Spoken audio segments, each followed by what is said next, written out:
à l'émission, on reçoit le coordonnateur général de la SIVA PHL, M. Éric Acco. Bonjour. Bonjour, madame. Bonjour. Alors, si on expliquait aux gens, c'est quoi le nom complet de SIVA PHL? Alors, SIVA PHL, c'est la Corporation Intégration à la vie active des personnes handicapées de Laval. Parfait, merci. Voilà. Alors, présentez-nous un peu l'organisme. Alors, la SIVA PHL, c'est un organisme communautaire qui travaille ici dans toute la région de Laval.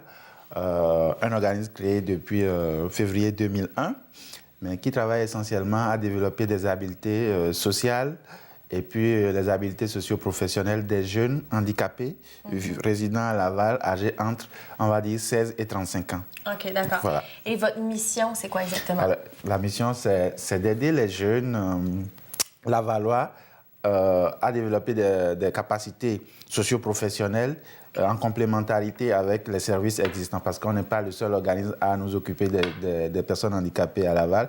Il y a des volets qui intéressent l'intégration des personnes handicapées et chaque fois qu'on peut les référer à d'autres organismes qui aussi accompagnent le développement des jeunes handicapés, on les réfère si on n'offre pas ce type d'activité. Okay. Donc, c'est vraiment couvrir tous les besoins qui sont liés au développement du potentiel des jeunes handicapés. Parfait. Donc, vous les aidez énormément et vous offrez également des services. Tout à fait. Quels sont les services qu'on retrouve? Alors, on va dire essentiellement, on a deux niveaux de services. Le premier niveau, c'est un ensemble d'activités liées au développement des capacités professionnelles. On travaille la pré-employabilité. On a des jeunes gens qui n'ont jamais travaillé et qui sont des handicapés et qui ne savent pas ce que c'est, comment rédiger un CV, comment faire une lettre de présentation, qui n'ont peut-être pas forcément l'estime, la confiance qu'il faut pour affronter le marché du travail.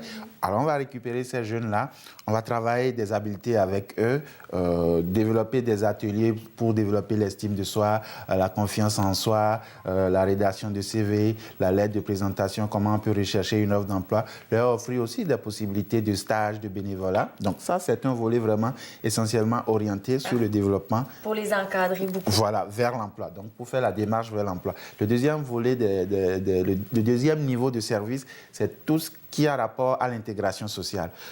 On est conscient que tous les jeunes ne peuvent pas forcément aller sur le marché de l'emploi. Et ce n'est pas une raison pour que ces jeunes-là ne participent pas pleinement à la vie sociale. Donc, on offre des activités...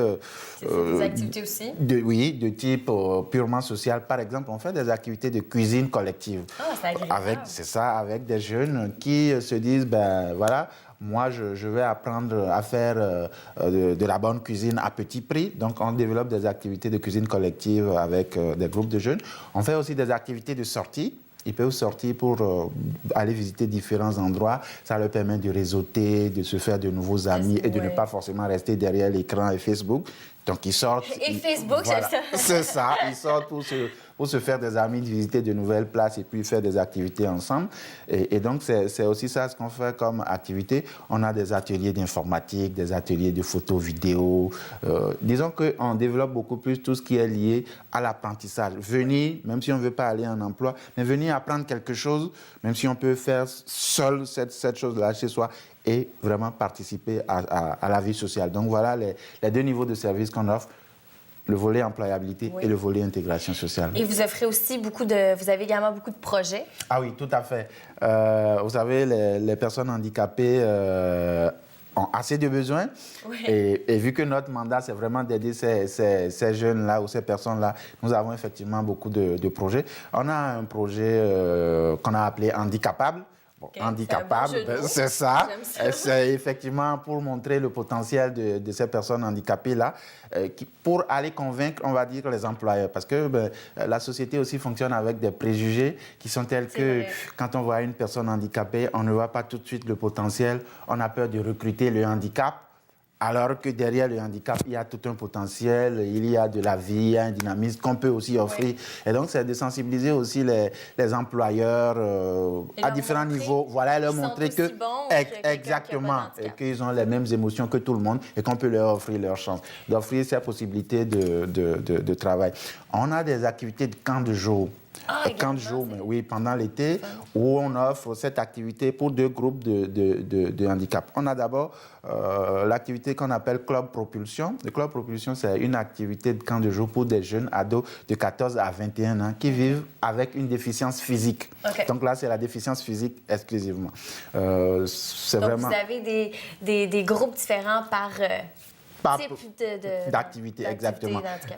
Exactement. On a également un autre camp de jour pour les gens qui ont une déficience intellectuelle ou un trouble envahissant du développement âgés de 18 ans et plus. Donc, ça fonctionne aussi par âge et par type de déficience. Donc, comme ça, vous encadrez bien le groupe d'âge de chaque personne. Exactement. Et vous avez également beaucoup de défis actuels auxquels vous devez... Tout à fait. Ah oui, le défi majeur auquel nous faisons face actuellement, c'est la question du financement. On a beaucoup de volonté, beaucoup de motivation et ce n'est pas toujours facile d'avoir le financement qui permettra d'opérationnaliser toutes ces intentions, tous ces bons projets qu'on a dans nos tiroirs. Et donc, effectivement, ce n'est pas facile pour nous de mobiliser des ressources pour essayer de financer toutes ces belles idées que nous avons. Et pour moi, c'est une occasion, effectivement, de lancer un appel à tous, c'est ça. Exactement, pour nous venir en aide et pour savoir qu'ici à Laval, il y a un organisme communautaire et qui également se dévoue à l'intégration active des personnes handicapées. Et je dois préciser que nous sommes reconnus par l'Agence du revenu du Québec comme organisme de bienfaisance, ce qui fait que même si les gens viennent nous faire des dons, ils peuvent toujours avoir un reçu de charité pour le justifier. On toujours. Voilà, on est toujours ouvert à cela. C'est ça. Bien, merci beaucoup. Merci d'être passé à Laval. Merci de m'avoir donné l'occasion de présenter la CIVA à la communauté lavalloise. Ça fait plaisir. Merci bien. Merci.